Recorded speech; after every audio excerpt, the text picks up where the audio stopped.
today we are going to create this cool sci-fi looking crystal which is glowing and everything. So yeah, let's just get started. What you have to do is change to cycles and GPU compute if you have that option.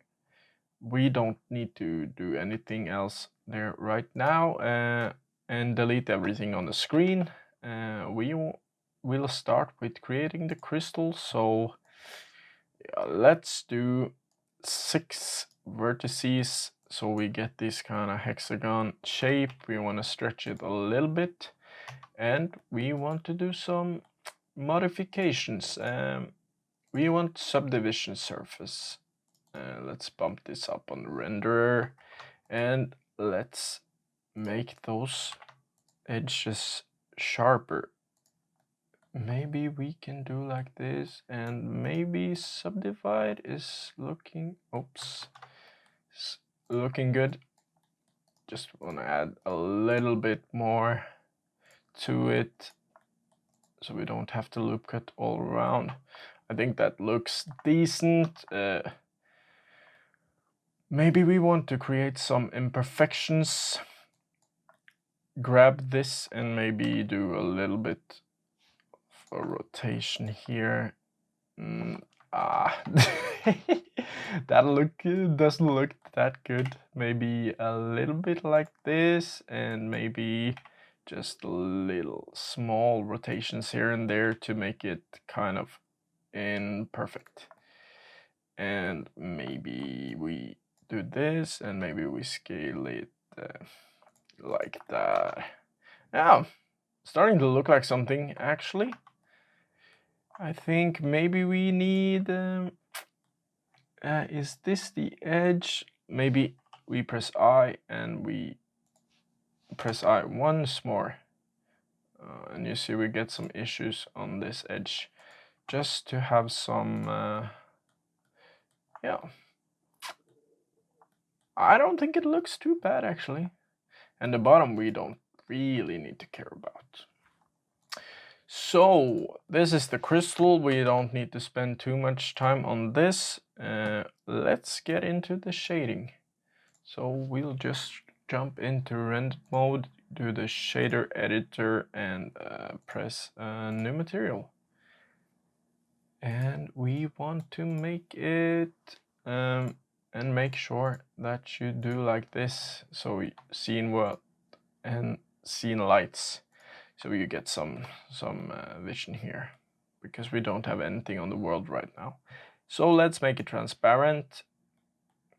We got a transparent glass thing. What do we want to do next? We want to add a noise texture. We want to do something with the roughness. So press Ctrl T. This is from a Node Wrangler add-on, which you should have in your Blender converter and a color ramp. We want to have some kind of control on this and plug it into the roughness. Let's zoom in, and we can do denoising and automatic viewport denoising if we want to. I don't think we don't need that right now, or else we won't see the small details. Take object coordinates into the mapping node, and let's just play around with the roughness. How is that looking?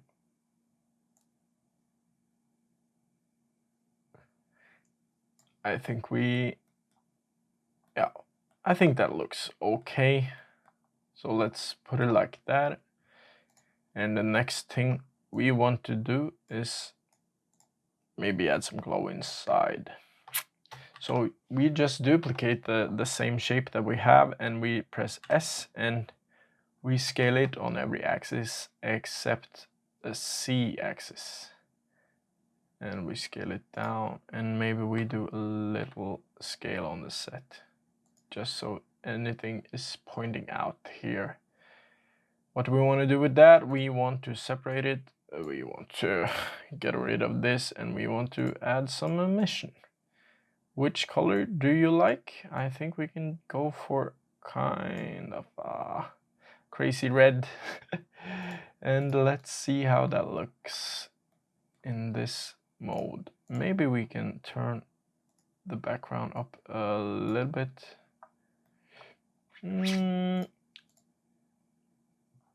doesn't look too bad. And let's get back to the object. Now we want to, or you could leave it there if you want. It's kind of a cool look, but we want to do something more. We want to add something to the color here.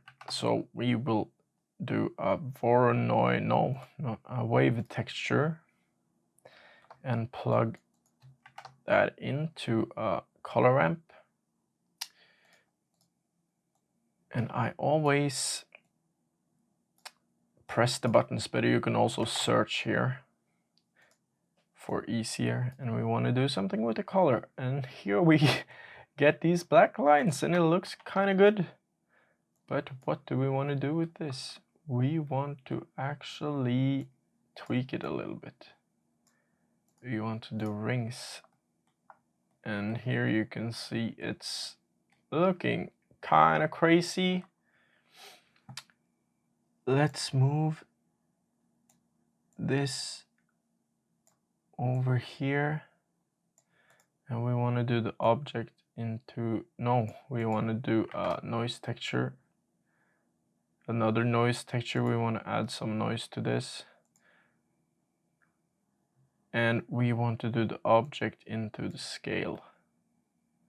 So here we got some, we don't want this kind of perfect lines, you know. We actually want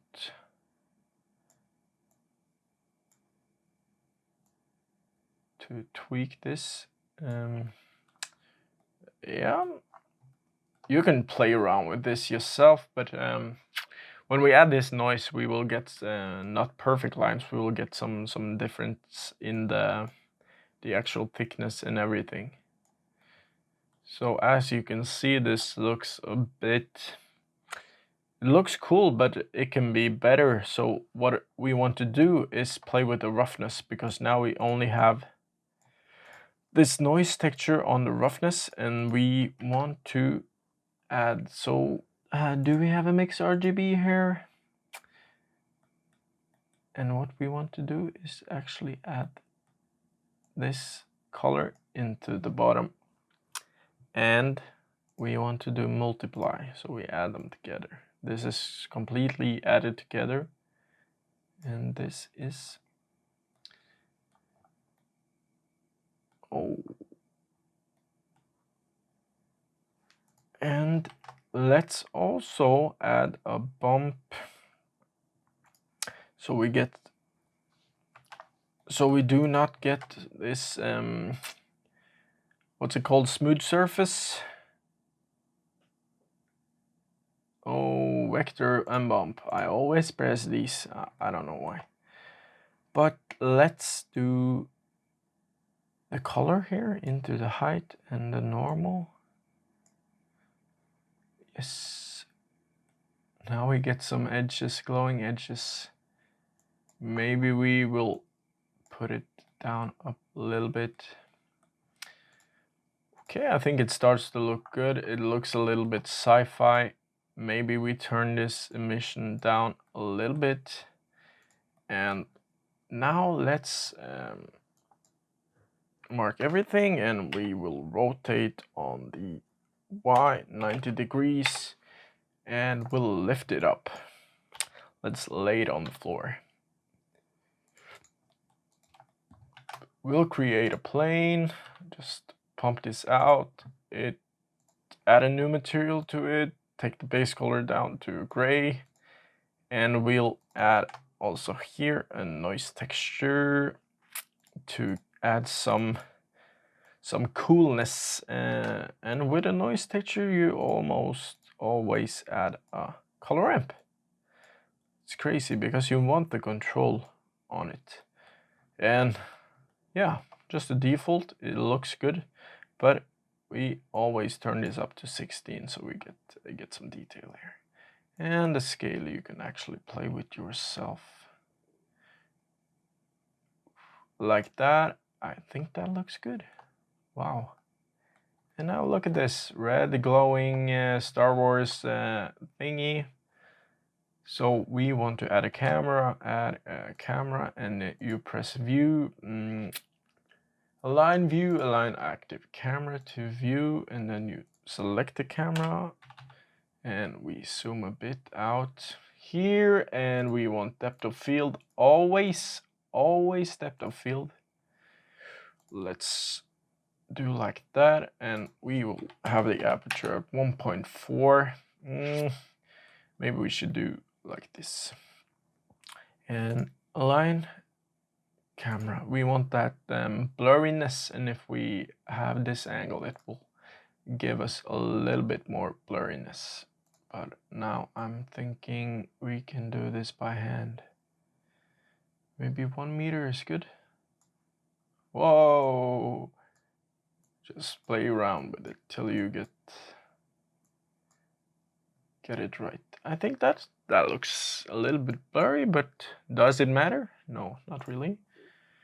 And we'll bump this up to maybe 300 samples. I do not like to use any denoising on the renderers. I think it looks too smooth. And to top it off, we add high contrast so we get a little bit more dramatic look. Let's just scale this out so we don't get anything on there, because there was a little bit of a gap. Composition, press use nodes. What I always do is add a glare and fog, glow, high quality, and a mix of -0.4. This is what I do on every single thing. We don't need to save it, we just need to render it. So let's press render and see how it looks. So this is the end result, and I think it looks amazing. It's actually much better than the experimenting that I did previously. So feel free to change it up, add your own textures and everything. Change the color of the light inside. Maybe do like it's not visible, this bar, kind of a light bar inside the crystal, so you get a little bit more natural look, like the whole thing is glowing and not the inside. But yeah, if you want this node setup that I have on this model right now, just ping me in the comments and I'll send it to you.